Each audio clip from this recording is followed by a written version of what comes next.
students, I hope you all will be very fine.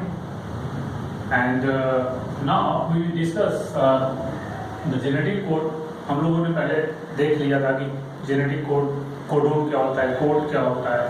उसके बाद हम लोगों ने देखा कि प्रॉपर्टीज, किसी भी कोडोन का क्या क्या प्रॉपर्टीज होता है. तो हमने टोटल प्रॉपर्टीज के बारे में बताया कि किसी भी कोडोन का टोटल 7 प्रॉपर्टीज होता है.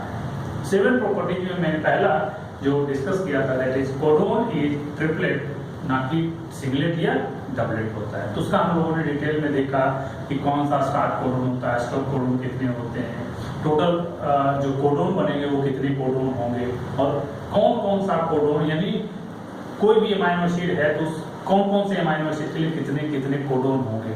कुछ के लिए 1 भी है, कुछ के लिए 2 भी है, कुछ के लिए, कुछ अमाइनो एसिड के लिए 3 कोडोन होता है, कुछ के लिए 4 कोडोन होते हैं, कुछ के लिए 6 कोडोन होते हैं. 5 कोडोन किसी के लिए नहीं होता है. तो और उसमें मैंने ट्रिक भी बताया था कि कैसे कैसे याद करें.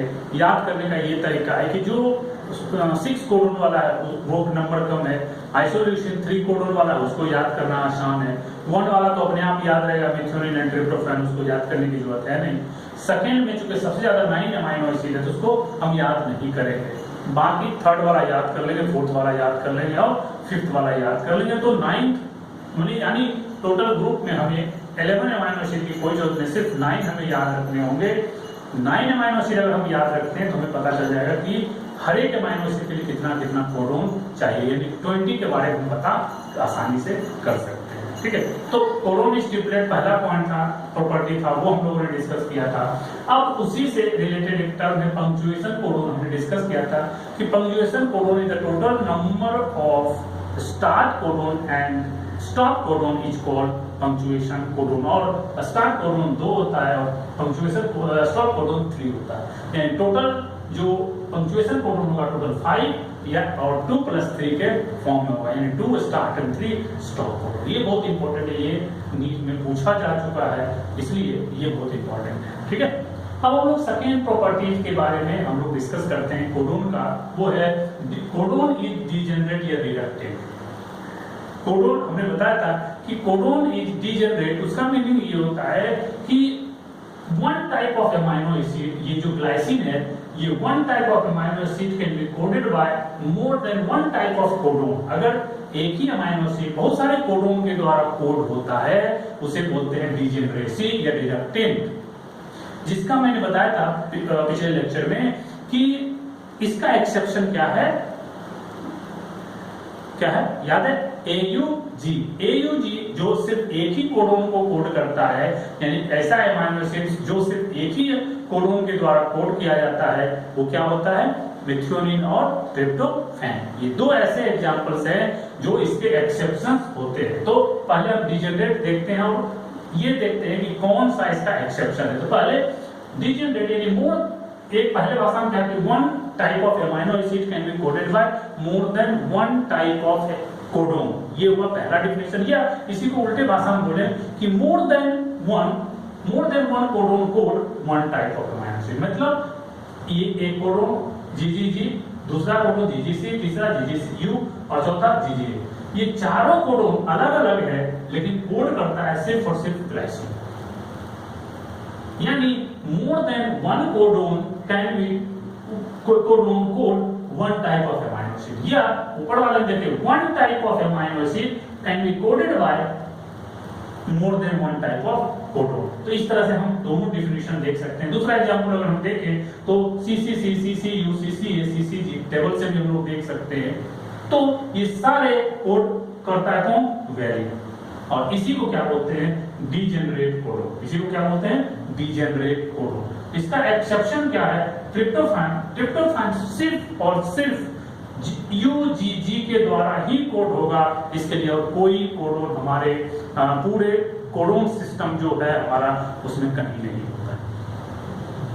क्लियर? और मेथियोनिन जो सिर्फ AUG के द्वारा कोड होता है, चूंकि AUG स्टार्ट कोडोन भी है और ये सिर्फ और सिर्फ किसके द्वारा होगा कोड? एक कोडोन के द्वारा. तो ये याद रखना बहुत जरूरी है. इसका एक्सेप्शन यानी कोडोन डीजेनरेट नॉर्मल है लेकिन इसके एक्सेप्शंस 2 हैं, AUG और क्या?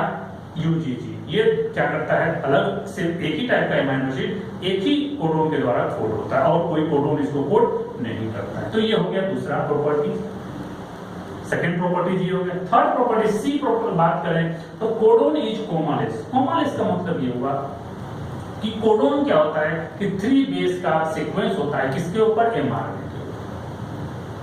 ठीक है, तो इसमें ये एमआरएनए है यानी base on mRNA are continuously used for codon, यानी जो 3 है 3 के बाद फिर चौथा जो होगा वो दूसरे कोडोन में जाएगा, 4 4 5 6 फिर तीसरा जो कोडोन होगा 7 8 9, इस तरह से कोडोन 1 बाय 1 यूज होता जाएगा। तो इसी को बोलते हैं क्या, कोडोन इज कोमालेस, यानी कोमा नहीं है, 1 2 3, इसमें टोटल 9 बेस है जिसमें ये 3, एक कोडोन 3, दूसरा कोडोन होती है, तीसरा कोडोन बनाता है, यानी टोटल कोड बेस इज 3 और total codon is total base is 9 and total codon is 3। तो इस केस में क्या है, नहीं है। लेकिन अगर कोडोन विद कोमा देखें यानी इसका एक्सेप्शन, तो ये क्या होता है, एक को छोड़ के, जैसे मान लीजिए 1 2 3, ये क्या है, एक कोडोन बनाया उसके बाद एक छोड़ देगा, एक बेस को छोड़ देगा, एक बेस को छोड़ना ही क्या कहलाता है, कोमा। चूंकि ऐसा हमारे सिस्टम में नहीं होता है, इसीलिए हमारा जो कोडोन होता है वो कोमालेस होता है, यानी एक भी बेस, अगर एक कोडोन पहला शुरू हो गया तो उसके बाद में बीच में से 1 2 3 4 नहीं छूटेगा, यानी 1 2 3 पहला कोडोन, 3 4 5 दूसरा कोडोन, इस तरह से 4 5 6 दूसरा कोडोन, इस तरह से कंटिन्यूअस चलता जाएगा और कोडोन बनता जाएगा 3 3 3 3 लगातार। इसी को बोलते हैं कोडोन इज कोमालेस। ठीक है, तो ये इसका कोई एक्सेप्शन नहीं है, कोमालेस का कोई एक्सेप्शन नहीं। किसी भी ऑर्गेनिजम्स में जो कोडोन है वो कोमालेस ही होता है, कोमा वाला नहीं होता है। क्लियर। फोर्थ प्रॉपर्टी है codon is non overlapping. Non overlapping का मतलब ये हुआ कि same base of one codon, जैसे ये बेस हुआ 3, इसका कोई भी इसमें नहीं होगा, यानी जैसे 1 2 3 हुआ तो अब क्या करेगा, ये 2 और इसका 1 मिला के क्या होगा, एक और बन जाएगा, यानी ऐसा नहीं होगा। Same base of one codon is not used for another codon, यानी इसका कोई भी बेस, ये फर्स्ट कोडोन है, इस सेकंड कोडोन में इसका कोई भी बेस कंसीडर नहीं किया जाएगा। इसी को बोलते हैं क्या, नॉन ओवरलैपिंग। लेकिन इसका एक्सेप्शन होता है। तो इसकी बात अगर करें, टोटल बेस कितना है 9 और टोटल कोडोन कितना होगा 3, यानी अगर टोटल बेस जितना है उसी के कंपैरिजन में अगर हम कैलकुलेट कर लेंगे, अगर उससे ज्यादा आ रहा है हमारा, जैसे सपोज करिए हमारा टोटल बेस 9 इस केस में है, टोटल कोडोन कितना बना 3, अगर 3 से ज्यादा मिल गया, क्योंकि 9 है, 3 into 3 9 ही बन सकता है, तो 3 कोडोन ही बन सकता है। अगर 3 से ज्यादा कोडोन आ गया, क्वेश्चन अगर ऐसा पूछ दिया, क्वेश्चन आते हैं तो वो क्वेश्चन में पूछेगा कि अगर हमारे पास एक एमआरएनए का सीक्वेंस है जिसमें टोटल 9 बेस है और उसमें टोटल 5 कोडोन बन रहे हैं, तो जो सीक्वेंस होगा वो कैसा होगा, ओवरलैपिंग या नॉन ओवरलैपिंग। तो वो क्या होगा, ओवरलैपिंग। उसका एग्जांपल है, क्योंकि ये जनरली नॉन ओवरलैपिंग होता है, लेकिन ओवरलैपिंग एक्सेप्शंस है। एक्सेप्शन है 5x174 बैक्टीरियोफाज, ये बैक्टीरियोफाज एक वायरस है, उसमें देखा गया कि इसमें ओवरलैपिंग कोडोन होते हैं। उसमें देखो 9 बेस तो सेम है, इसमें भी बेस, इसमें भी बेस सेम है, लेकिन कोडोन 5 है, इसमें भी 3 था। 5 मतलब देखो ये 3 ये 3 ये 3, ये 3 कोडोन हो गया 1 2 3, उसके बाद इसका 2 इसका है, कितना हो गया 4, और फिर इसका 2 इसका है, ये कितना हो गया 5, टोटल 5 कोडोन इसमें मिल रहा है। इसका मतलब है कोडोन इसका यानी फर्स्ट वाले का सेकंड में चला गया, सेकंड वाले का थर्ड में चला गया, यानी ये ओवरलैपिंग का एग्जांपल्स है। तो ये बहुत इंपॉर्टेंट है, यहाँ से क्वेश्चन पूछा गया है, ये क्वेश्चन बहुत इंपॉर्टेंट हो जाता है। नेक्स्ट पॉइंट की बात करें तो codon is non ambiguous. Non ambiguous का सिंपल मीनिंग अगर बोलेंगे तो होता है हिंदी में क्लियर, स्पष्ट, या इसी को बोल सकते हैं स्पेसिफिक, यानी बिल्कुल स्पष्ट होता है कि अगर कोई पर्टिकुलर है, कोई पर्टिकुलर कोडोन है तो वह कोई पर्टिकुलर टाइप का अमीनो एसिड को ही कोड करेगा। इसी को बोलते हैं क्या, नॉन एम्बिगुअस, मतलब स्पष्ट, क्लियर, स्पष्ट। इसके बगल में आप स्पष्ट यहाँ पे हिंदी लिख सकते हैं ताकि समझ में आ जाए।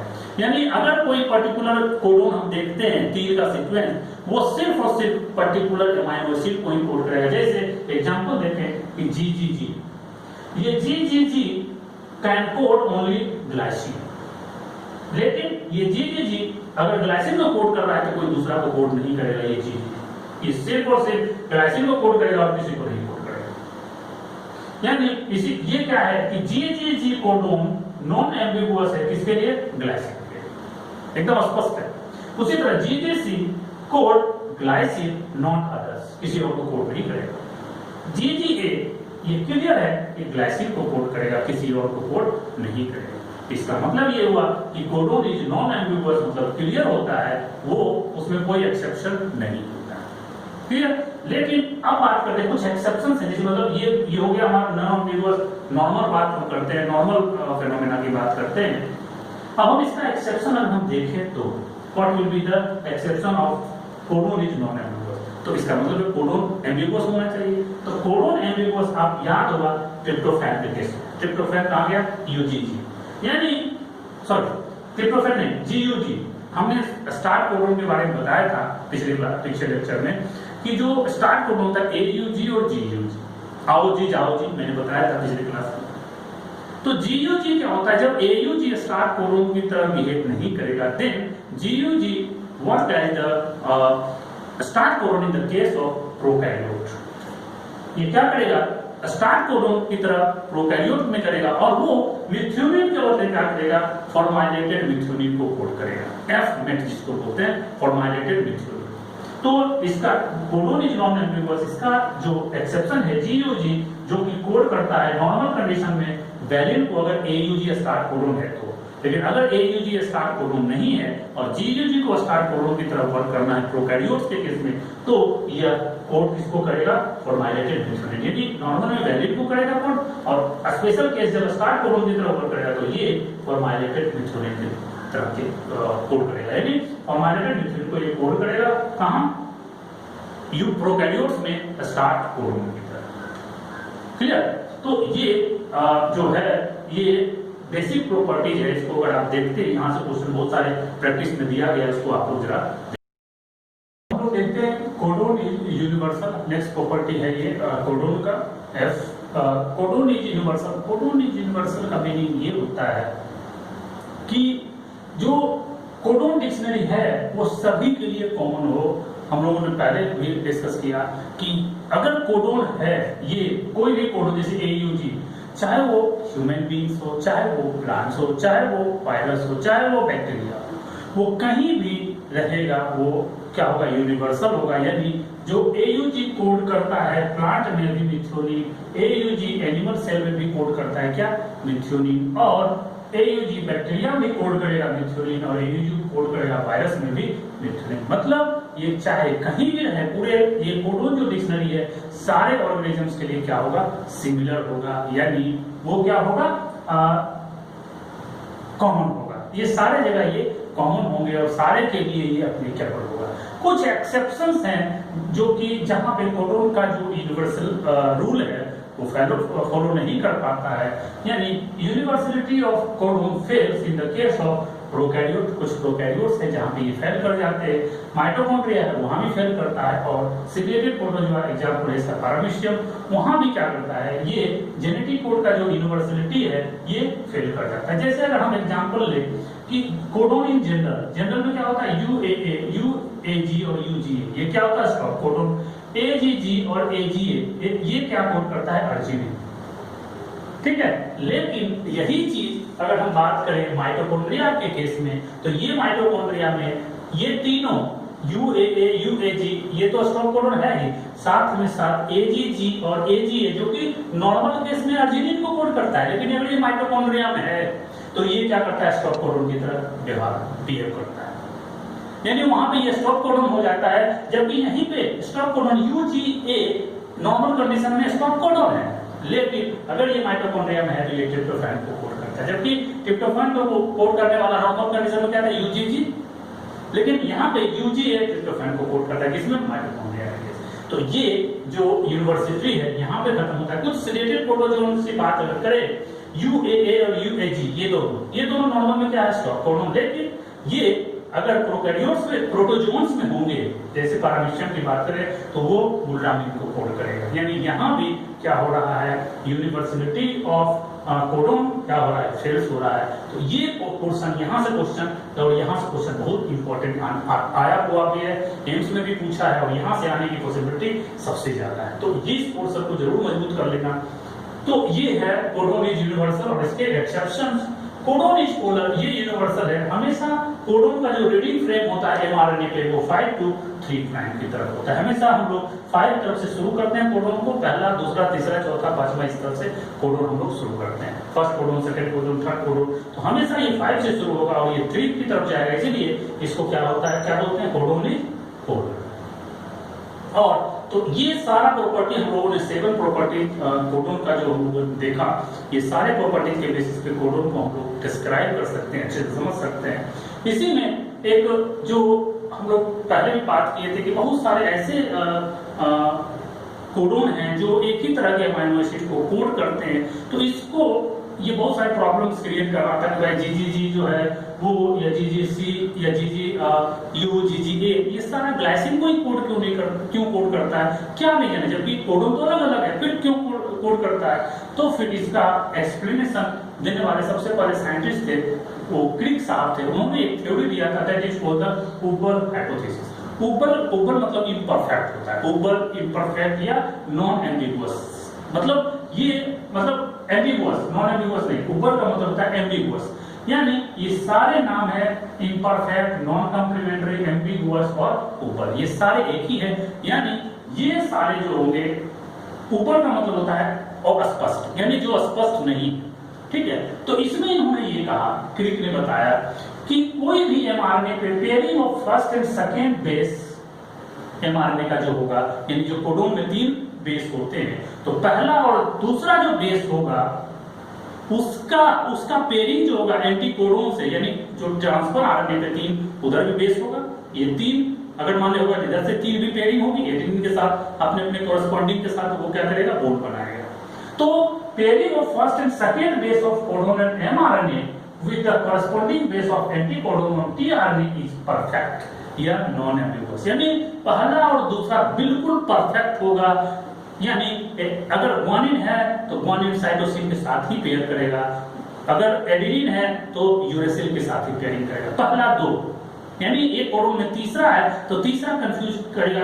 इन्होंने क्रिक ने बताया कि पहला जो बेस है वो बेस बिल्कुल परफेक्ट पेयरिंग बनाएगा, किसके साथ, जो ट्रांसफर आरएनए पे उसका कोरेस्पोंडिंग बेस है। लेकिन तीसरा जो है, यानी pairing of third base of codon mRNA with corresponding base of anticodon on tRNA may be imperfect, may be non complementary, may be ambiguous और मे बी उबल। इसी को बोलते हैं अस्पष्ट, क्लियर, नॉट क्लियर, इसको बोलते हैं नॉट क्लियर। यानी तीसरा कोई जरूरी नहीं है कि एडेनिन के साथ थायमिन ही बाइंड, यूरेसिल ही बाइंड करेगा, साइटोसिन के साथ ग्वानिन ही बाइंड करेगा, ये परफेक्ट नहीं है, वो लेस कॉमन होता है, ठीक है। तो इसको इन्होंने इसी जो तीसरा इम्परफेक्ट होता है या क्लियर नहीं होता है, इसलिए इसको बोला गया उबल, और इसीलिए इस पूरे एक्सप्लेनेशन को बोला गया उबल हाइपोथेसिस। यानी कंक्लूजन अगर देखें तो ये कह सकते हैं कि कोडोन में भी एम्बिगुअस और उबल regarding third base of anticodon on tRNA, यानी टीआरएनए का तीसरा जो बेस है वो इम्परफेक्ट हो सकता है, कोई जरूरी नहीं है कि वो अपने कोरेस्पोंडिंग बेस के साथ बाइंड करेगा, ठीक है। ये यूं कर सकते हैं वन टाइप ऑफ कोडोन, इसी का कारण हो जाता है कि one type of codon can accept more than one type of anticodon, क्योंकि तीसरा मान लिया अभी एजीसी है तो एजीसी नॉर्मल कंडीशन में यूजीजी के साथ बाइंड करेगा, या यूं है ये जीजीजी है, ये अपने कोरेस्पोंडिंग के साथ क्या होगा, सीसीसी के साथ बाइंड करना चाहिए। लेकिन इसमें जीजीसी है, ये एमआरएनए, तो जीजीसी के साथ कौन सा आएगा, सीसीजी, यानी इसके साथ जो ये एमआरएनए इसके साथ सीसीजी भी बाइंड कर सकता है, इसके साथ कोई भी ट्रांसफर आरएनए इस पे आके बाइंड कर सकता है, और वो बाइंड करने की वजह से ये सारा का सारा क्या हो जाता है, डीजेनरेट एंटीकोडोन बन जाता है। यानी एक ही अमीनो एसिड को बहुत सारा क्या करता है, कोड करता है। जैसे एजीसी की बात करें, अभी हम उबल हाइपोथेसिस को समझने के लिए एग्जांपल बात करें कि एजीसी जो होता है एमआरएनए के सीक्वेंस, ये क्या करता है, सेरीन को कोड करता है। यानी जो ये क्या है, ये ट्रांसफर आरएनए है, ये क्या है, एमआरएनए, और ये क्या है, टीआरएनए। तो टीआरएनए एमआरएनए का जो सीक्वेंस है उसके हिसाब से हम ये अमीनो एसिड डिसाइड करते हैं, ना कि इसके बेसिस, ठीक। तो एजीसी जो है हम लोग हमेशा 5 से 3 की तरफ पढ़ते हैं, AGC हमेशा कोड करता है सेरीन को। तो अब बात करें, अब इस पे UCG, लेकिन अब हम यहां बात कर रहे हैं कि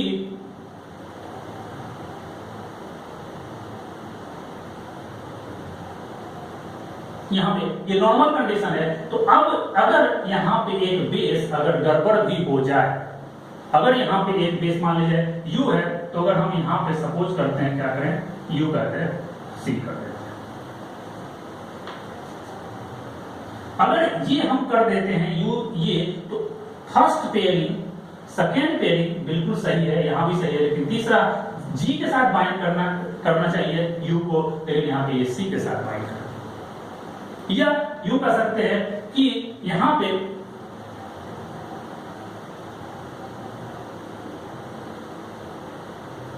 ये U आ गया, देखो यहां पे थर्ड पार्ट जो है, जैसे A के साथ U, G के साथ C, ये दोनों बिल्कुल परफेक्ट होगा, that is called the non ambiguous. लेकिन तीसरा जो U है, U के साथ आना चाहिए यहां पे A, लेकिन नहीं, कोई जरूरत नहीं। ये दोनों अगर परफेक्ट बॉन्डिंग हो गया तो पता चल गया कि AG और AG क्या करेगा, सेरीन को लाएगा, तो AG यहां भी सेरीन को लाएगा। इसीलिए ये तीसरा जो पेयरिंग है, ये एरो का जो मैंने साइन दिया है, चूंकि ये इम्परफेक्ट पेयरिंग है, ये यूं कह सकते हैं ओपन पेयरिंग है, एम्बिगुअस है, इसीलिए इसको कहते हैं क्या, ओपन पेयरिंग है। थर्ड बेस जो है वो पेयरिंग इम्परफेक्ट है या ओपन है, इसीलिए इसको क्या बोलते हैं, ओपन हाइपोथेसिस। इसको और एक एग्जांपल से हम समझ सकते हैं, जैसे GGG ये कोड किसको करता है, ग्लाइसिन को, लेकिन GGC भी ट्रांसफर आ रहा है, जिसपे ग्लाइसिन होगा उसी को कोड करेगा।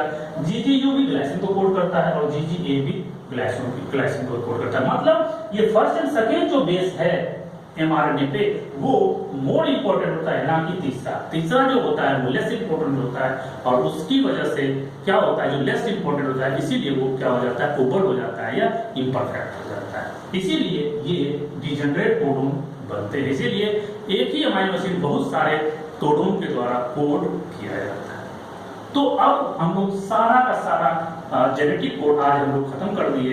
तो आज अब जाइए और जहां से क्वेश्चन मिले जेनेटिक कोड से रिलेटेड, आप उसको बनाइए। अगर नहीं बनता है तो आप मेरे पर्सनल व्हाट्सएप नंबर पे आप सेंड कीजिए, आपको जवाब तुरंत उसका मिल जाएगा। ओके।